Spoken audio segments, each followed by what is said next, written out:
Bharat England మధ్య జరుగుతున్న 5 టెస్టుల సిరీస్లో జూక్ బాల్స్పై తీవ్ర చర్చ జరుగుతుంది. పట్టుమని 10 ఓవర్ల పాటు కూడా బంతి నిలవడం లేదు. దీంతో జూక్ బాల్స్ అటు బౌలర్లు ఇటు ఎంపైర్లకు తలనొప్పిగా మారాయి. ఎంపైర్స్ ఆటగాళ్ల మధ్య తీవ్ర వాగ్వాదాలు కూడా చోటు చేసుకుంటున్నాయి. జూక్ బాల్స్ క్వాలిటీ లేకపోవడం వల్ల కొన్ని ఓవర్లు బౌలింగ్ చేయగానే బంతి ఆకారం దెబ్బతింటోంది. దీంతో ఆటగాళ్లు పదే పదే బంతిని మార్చాలని ఎంపైర్లను కోరుతున్నారు. ఎంపైర్లు కూడా బాల్ గేజ్తో పరిశీలించి బాల్స్ మారుస్తున్నారు. ఈ క్రమంలో కొన్నిసార్లు ఆటగాళ్లతో ఎంపైర్లకు వాగ్వాదం చోటు చేసుకుంటుంది.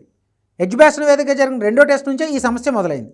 బంతి త్వరగా ఆకారం కోల్పోవడం వల్ల సీమ్ స్వింగ్ లభించడం లేదు. లార్డ్స్ టెస్ట్ వేదికగా జరుగుతున్న 3వ టెస్టులోనూ జూక్ బాల్స్ క్వాలిటీ తీవ్రమైన చర్చనీయాంశమైంది.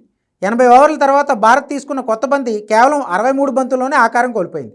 దీంతో టీమిండియా కెప్టెన్ శుభ్మన్ గిల్ బంతిని మార్చాలని ఎంపైర్ను కోరాడు.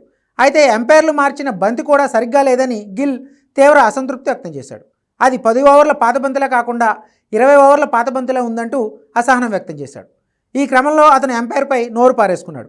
సిరాజ్ కూడా అసంతృప్తి వ్యక్తం చేశాడు. ఇది 10 ఓవర్ల పాత బంతినా అంటూ ప్రశ్నించాడు. కామెంటరీ బాక్స్లో ఉన్న సునీల్ గవాస్కర్ కూడా గిల్కు మద్దతుగా నిలిచాడు. ఆ బంతి 20 ఓవర్ల పాతదిగా ఉందంటూ వ్యాఖ్యానించాడు.